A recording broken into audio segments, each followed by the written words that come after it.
Bonjour, bienvenue dans la série sur l'électrodynamique classique. Nous continuons sur la loi de Faraday.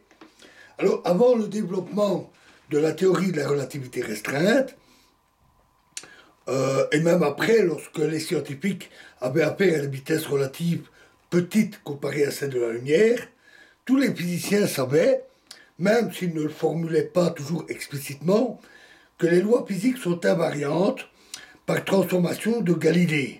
C'est-à-dire que si les coordonnées d'espace et de temps sont liées par la transformation de Galilée, x' égale x moins vt et t' égale t, les phénomènes physiques apparaissent identiquement à deux observateurs animés l'un par rapport à l'autre d'un mouvement de vitesse v, constante.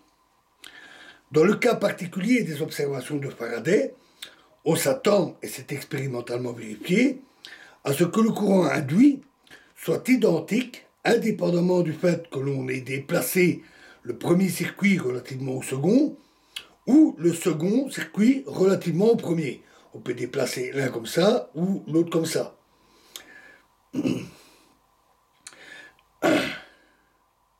Considérons maintenant la loi de Faraday pour un circuit en mouvement et examinons les conséquences de l'invariance galiléenne. À l'aide des valeurs de la force électromotrice E et du flux F, la loi devient intégrale de contour C E'(dl)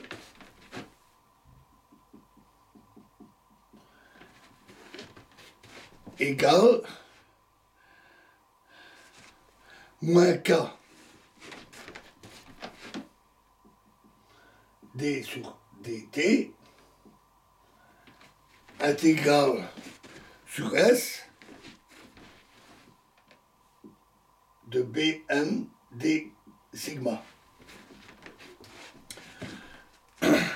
La force électromotrice induite est proportionnelle à la dérivée totale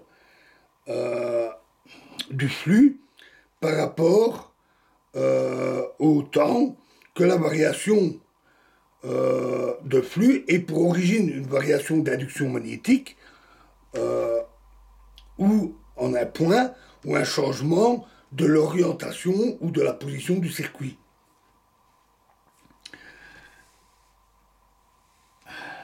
La généralisation de la loi de Faraday donnée par cette relation est, formellement parlant, d'une portée considérable. Au lieu d'un circuit électrique, on peut considérer C comme un simple chemin géométrique fermé de l'espace. La relation devient alors une relation entre champ électrique et magnétique. Il importe toutefois de remarquer que le champ électrique E' est le champ électrique en dl rapporté au système de coordonnées ou au milieu dans lequel dl est au repos, car c'est ce champ qui est responsable de l'apparition d'un courant si un circuit est effectivement présent. Donc considérons notre circuit. Une position un peu avant, une vitesse v,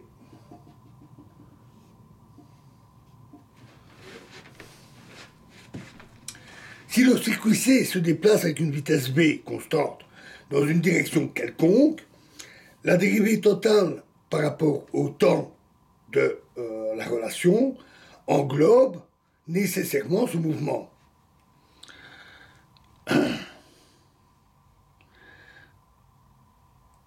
Le flux à travers le circuit revient soit A parce que B varie en un point au cours du temps, soit B parce que la translation du circuit modifie son emplacement.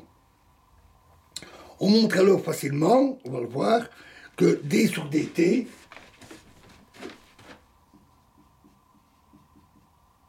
de l'intégrale de surface de Bn d sigma est égal à l'intégrale de surface de dB sur dt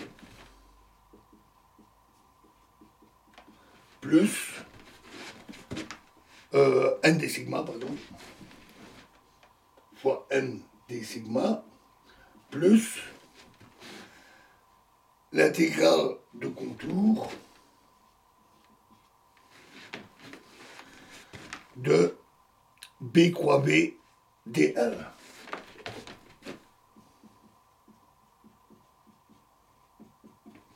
Alors, montrons ça rapidement. Pour un champ vectoriel général, il faut ajouter en fait le terme intégral sur S de B, de nabla B, V, pardon, N, D sigma.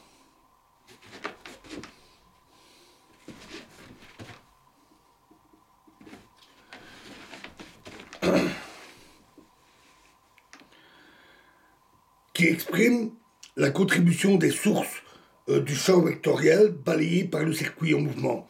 Alors pour le voir, on trouve facilement ce résultat immédiatement, en fait, à l'aide de la dérivée particulière.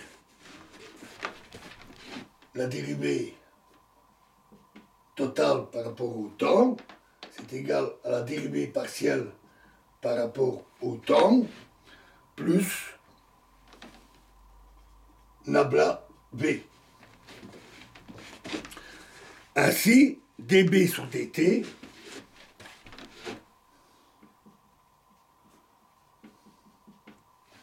est égal à dB sur dt, dérivée partielle, ici, dB sur dt, plus V nabla B,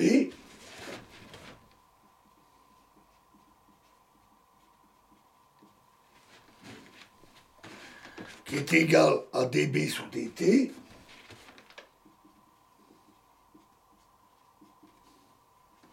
plus V croix B croix B,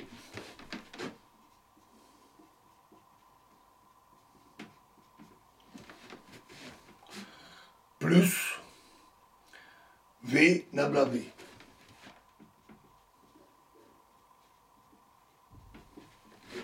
Nabla B.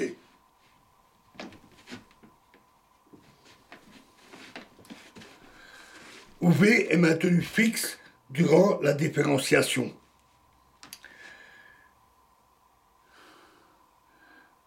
Alors, étant donné que nabla B égale 0, ce terme-là s'annule, donc en fait le terme supplémentaire, en appliquant le théorème de Stokes à ce terme-là, on retrouve immédiatement la relation qu'on a donnée.